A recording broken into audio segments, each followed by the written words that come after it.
pot we've got a few different varieties of Venus flytraps. This first green one here is mirror, but unfortunately this year it hasn't produced any of the mirror growth.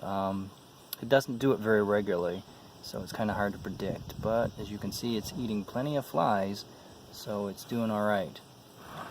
Take this around.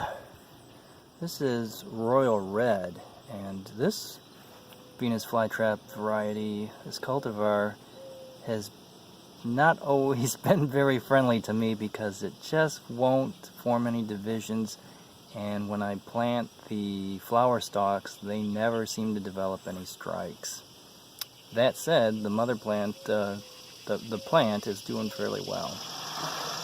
This green one is Flytrap Store FTS Shogun Star. And as you can see in the traps, it too is catching quite a lot. It's got a very short, jagged edge, kind of like the shuriken for the Japanese throwing stars. So it again is Shogun Star. This next green variety is typical. And I call it typical because this is the kind that you will find out in the wild. And interestingly enough for me, this variety only comes out later than out of dormancy than the other ones. It's always the last one for me to come out of dormancy, and then it has a lot of catching up to do, but it produces good traps, and as you can see it has no problem catching insects. This next red one is also from the Flytrap Store, FTS. This is FTS Crimson Sawtooth. This one is very similar to Red Piranha, but the edges are a little bit more jagged, and for me this plant will go into its fall shorter growth sooner than any other variety.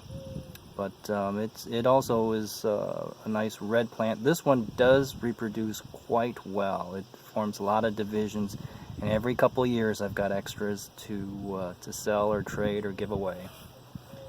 Okay, this last one on the edge, which also has some sundews, this one is Ginormous, and it's from California Carnivores, and I do have some other large ones. So far nobody is really becoming, none of the large varieties have been outpacing the others. So Ginormous, DCXL, A2, B52, and SD Kronos all form big traps, but nothing that has been standing out. Okay, the last variety that I have in this pot is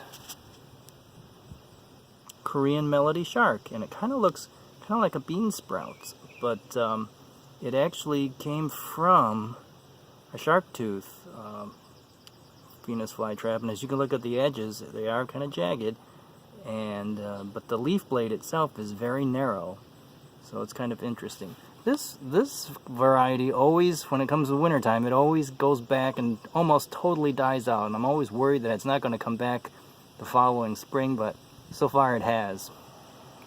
So that's the first pot, and if you have any questions you can leave a comment. Thank you very much.